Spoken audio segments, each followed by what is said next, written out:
राम राम राम राम राम राम राम राम राम नारायण नारायण। संबंध 8वें श्लोक में अपने अवतार के उद्देश्य का वर्णन करके 9वें श्लोक में भगवान ने अपने कर्मों की दिव्यता को जानने का महात्म्य बताया। कर्मजन्य सिद्धि चाहने से ही कर्मों में अदिव्यता मलिनता आती है। अतः कर्मों में दिव्यता पवित्रता कैसे आती है, इसे बताने के लिए अब भगवान 13वें और 14वें श्लोकों में अपने कर्मों की दिव्यता का विशेष वर्णन करते हैं। चातुर्वर्ण्यं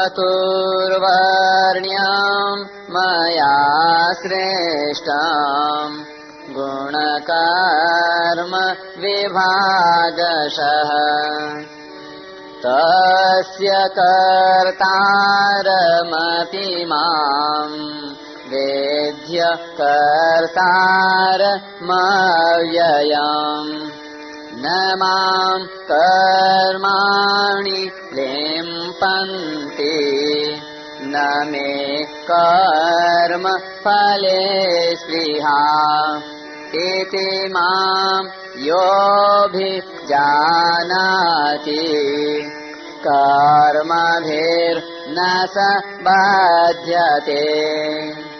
मेरे द्वारा गुणों और कर्मों के विभाग पूर्वक चारों वर्णों की रचना की गई है।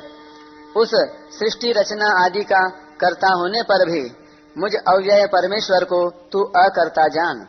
कारण कि कर्मों के फल में मेरी स्पृहा नहीं है, इसलिए मुझे कर्म लिप्त नहीं करते।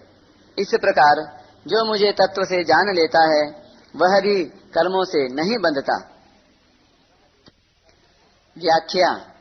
चातुर्वर्ण्यम मया सृष्टम गुण कर्म विभागशः। टिप्पणी।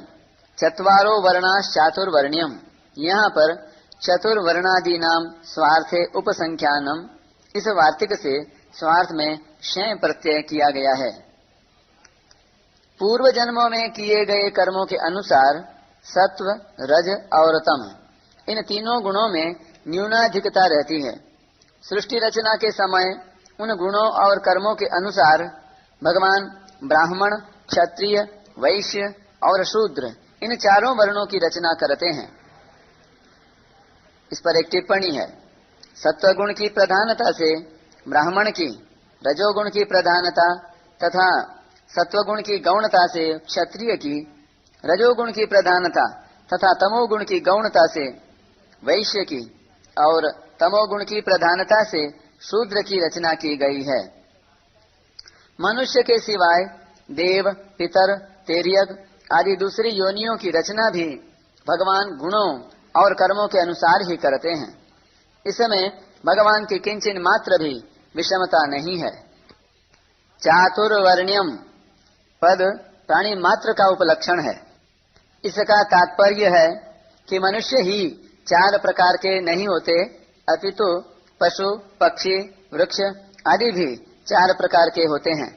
जैसे पक्षियों में कबूतर आदि ब्राह्मण, बाज आदि क्षत्रिय, चील आदि वैश्य और कौवा आदि शूद्र पक्षी हैं। इसी प्रकार वृक्षों में पीपल आदि ब्राह्मण, नीम आदि क्षत्रिय, इमली आदि वैश्य और बबूल, कीकर आदि शूद्र वृक्ष हैं।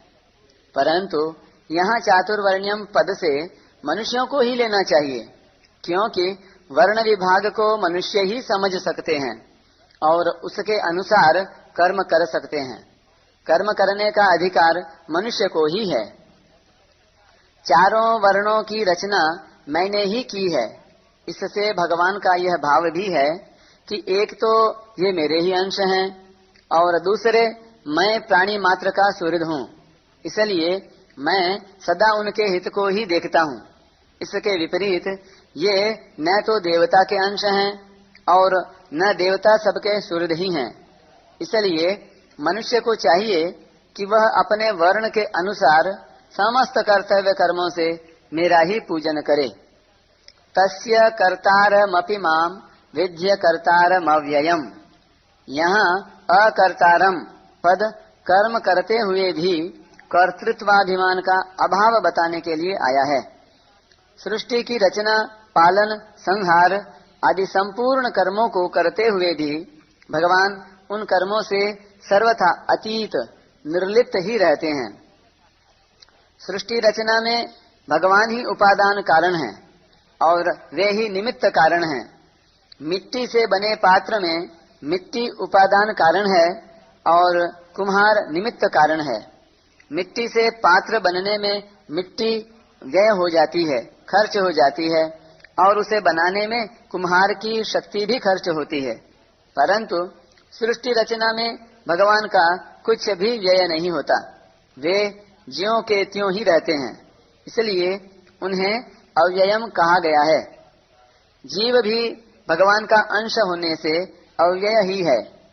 विचार करें कि शरीर आदि सब वस्तुएं संसार की हैं और संसार से ही मिली हैं, अतः उन्हें संसार की ही सेवा में लगा देने से अपना क्या व्यय हुआ। हम तो स्वरूपतः अव्यय ही रहे। इसलिए यदि साधक शरीर, इंद्रियां, मन, बुद्धि, धन, संपत्ति आदि मिले हुए सांसारिक पदार्थों को अपना और अपने लिए न माने तो फिर उसे अपनी अव्ययता का अनुभव हो जाएगा। यहाँ विद्धि पद से भगवान ने अपने कर्मों की दिव्यता को समझने की आज्ञा दी है। कर्म करते हुए भी कर्म, कर्म सामग्री और कर्म फल से अपना कोई संबंध न रहना ही कर्मों की दिव्यता है। न माम कर्माणि लिम्पन्ति न मे कर्म फले स्पृहा। विश्व रचना आदि समस्त कर्म करते हुए भी भगवान का उन कर्मों से कुछ भी संबंध नहीं है। उनके कर्मों में विषमता, पक्षपात आदि दोष लेश मात्र भी नहीं है। उनकी कर्म फल में किंचन मात्र भी आसक्ति, ममता या कामना नहीं है, इसलिए वे कर्म भगवान को लिप्त नहीं करते। उत्पत्ति विनाशशील वस्तु मात्र कर्म फल है। भगवान कहते हैं कि जैसे मेरी कर्म फल में स्पृहा नहीं है, ऐसे ही तुम्हारी भी कर्म फल में स्पृहा नहीं होनी चाहिए। कर्म फल में स्पृहा न रहने से संपूर्ण कर्म करते हुए भी तुम कर्मों से बंधोगे नहीं।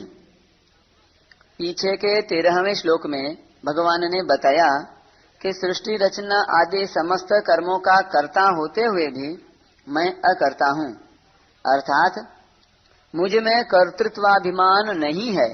और इस श्लोक में बताते हैं कि कर्म फल में मेरी स्पृहा नहीं है, अर्थात मुझ में भोक्तृत्वाभिमान भी नहीं है। अतः साधक को भी इन दोनों से रहित होना चाहिए। फलेच्छा का त्याग करके केवल दूसरों के लिए कर्म करने से कर्तृत्व और भोक्तृत्व दोनों ही नहीं रहते। कर्तृत्व भोक्तृत्व ही संसार है, अतः इनके न रहने से मुक्ति स्वतः सिद्ध ही है।